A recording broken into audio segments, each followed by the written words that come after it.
আসসালামু আলাইকুম। এক অদৃশ্য শক্তি দেশ চালাচ্ছে মির্জা ফখরুল। কথাটি আমার কাছে বেশ ভালো লেগেছে। মাঝে মধ্যে আমারও মনে হয় এবং অনেকেই প্রশ্ন করেন রাজনৈতিক অঙ্গনে বা দেশ নিয়ে যারা সচেতন তারা বলেন, দেশটা আসলে চালাচ্ছে কারা? পেছনে কে? ক্ষমতাসীন দল আওয়ামী লীগ, তার প্রধান শেখ হাসিনা যিনি প্রধানমন্ত্রী, তিনি কি আসলে সবকিছু পরিচালনা করছেন? অনেক কর্মকাণ্ড দেখে বা গতিবিধি দেখে মনে হয় যেন না, তিনি চালাচ্ছেন না, অন্য কেউ চালাচ্ছেন। এই যে অন্য কেউ, তারা কারা? তারা কি ব্যবসায়ী? তারা কি আমলা? তারা কি পুলিশ? তারা কি আ দলের ভেতরে অন্য কোনো দল? নাকি বাইরের কোনো শক্তি? সেটা কি ভারত নাকি চীন? এমন একটা মানে এর মধ্যে ঘুরতে থাকে মাথার মধ্যে। আমার ধারণা যে এটা সবার মধ্যেই এই প্রশ্নটা যে দেশ আসলে কে চালাচ্ছে? সেই প্রসঙ্গটাই মির্জা ফখরুল ইসলাম আলমগীর তার বক্তব্যে নিয়ে আসছেন যে এক অদৃশ্য শক্তি দেশ চালাচ্ছেন। আওয়ামী লীগ নয়, অদৃশ্য শক্তি দেশ চালাচ্ছে বলে মন্তব্য করেছেন বিএনপির মহাসচিব মির্জা ফখরুল ইসলাম আলমগীর। তিনি বলেছেন, আওয়ামী লীগ দাবি করে তারা দেশ চালাচ্ছে। আসলে কি তারা দেশ চালাচ্ছে? তারা দেশ চালায় না। এক অদৃশ্য শক্তি দেশ চালাচ্ছে এবং যাদের নির্দেশে তারা আজ বাংলাদেশের মানুষের অধিকারগুলো কেড়ে নিয়েছে। খুব ইঙ্গিতপূর্ণ কথা। মানে তিনি কাকে ইঙ্গিত করেছেন বোঝা যাচ্ছে না। হয়তো আমরা ধারণা করতে পারি। তিনি ভারতকে ইঙ্গিত করতে পারেন, চীনকে ইঙ্গিত করতে পারেন।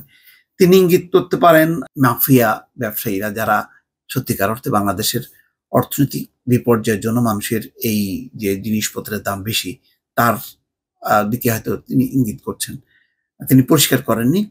কিন্তু আমি আগেই বলেছি যে এই কথাগুলো মানুষের মধ্যে ঘুরপাক খাচ্ছে, তিনি কিন্তু সেই কথাটি উচ্চারণ করেছেন।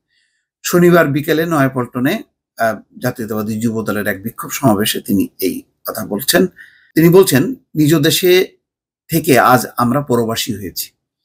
চিকিৎসার জন্য বিদেশে যেতে আদালত থেকে অনুমতি নিয়ে যখন আমরা এয়ারপোর্টে যাই, সেখানে আমাদের ঘন্টা ধরে আটকে রাখা হয় বিভিন্ন কারণে এবং সহজে ছাড় দেওয়া হয় না। এটা সত্য। অধিকাংশ রাজনীতিবিদই বলেছেন, বিরোধী রাজনীতিবিদ। সবাইকে বলা যাবে না। আওয়ামী লীগের জন্য তো মাশাআল্লাহ, তার তো কোনো প্রোটোকলের শেষ নেই। একেবারে মনে হয় যেন তার ইমিগ্রেশন-টিমিগ্রেশন কিচ্ছু লাগবে না। সোজা যে মানে গাড়ি নিয়ে মানে মানে একেবারে টারমাকে যে সেখান থেকে উঠে যান। এমন একটা ভাব আরকি। আমি বলছি না যে তারা নিয়মকানুন পালন করে না। কিন্তু আমার মনে হয় না যে তারা ওই লাইনে দাঁড়িয়ে থেকে করে, তাদের কাজগুলো অন্যরা করে। কিন্তু বিরোধী রাজনীতিকদের কোনো কি মর্যাদা আছে বাংলাদেশে? তাদের কি সেই মর্যাদা দেওয়া হয়? এমনকি যদি হঠাৎ করে তাদেরকে আটকও করা হয়, কারাগারে পাঠানো হয়, ডিভিশন পেতে তাদের ২-৩ দিন ওই আগে সাধারণ সেলে থাকতে হয়। অথচ প্রত্যেকেই তাদের ক্যারিয়ার আছে, তারা মন্ত্রী ছিলেন। কিন্তু সেই মর্যাদাটা তারা কারাগারেও পান না, বাইরেও পান না, কোনো জায়গায় পান না। এটা সত্য। এ পর্যায়ে মির্জা ফখরুল ইসলাম আলমগীর এক অদৃশ্য শক্তি দেশ চালাচ্ছে বলে অভিযোগ করেন। তিনি বলেন, "আমাদের রাষ্ট্রযন্ত্র, আমাদের পুলিশ, আইন-শৃঙ্খলা রক্ষাকারী বাহিনী আছে, আমাদের প্রশাসন আছে, বিচার ব্যবস্থা আছে। একটি প্রতিষ্ঠানকে তারা আজ কক্ষিগত করেছে, দলীয়করণ করেছে। তাদের লোক ছাড়া কেউ কোথাও যেতে পারে না।" মির্জা ফখরুল বলেন, "চাকরিও পান না। জিজ্ঞেস করে দেখেন, অনেকে বিসিএস পরীক্ষা দেন। তাদের সবাইকে চাকরি দেওয়া হয় না। তাদের ডিএনএ টেস্ট করা হয়। তারা কোন দলের এটা ঠিক তাদের একেবারে জন্ম বৃত্তান্ত, বাবা দাদা কে কোন দল করে, যদি জামাত বিএনপির কোনো সংস্পর্শ দেখে তার চাকরি হয় না।" এইটা খুবই সত্য কথা বলেছেন। তাদের বাবা মা চাচা ভাই কেউ বিএনপির সঙ্গে জড়িত কিনা, তাহলে চাকরি হবে না পাশ করেও। আর টাকা ছাড়া কোনো চাকরি হয় না। এই একটা অবস্থা তারা দেশকে নিয়ে গেছে। হ্যাঁ, আবার এটাও ঠিক, যদি আবার ধরেন বিএনপি জামাত এটা তো হইল না, কিন্তু আওয়ামী লীগ হইলেও যে চাকরি হবে তা কিন্তু না।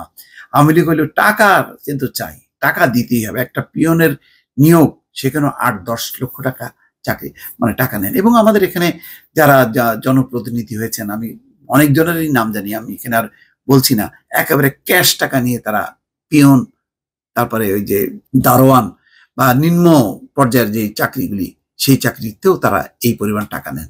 আর শিক্ষক হলে তো কোনো কথা নেই। অনেক মুক্তিযোদ্ধা তার সন্তানকে চাকরি দিয়েছে, চাকরি পেতে হয়েছে টাকার বিনিময়ে। এটাই হলো বাস্তবতা। দর্শক ভালো থাকবেন।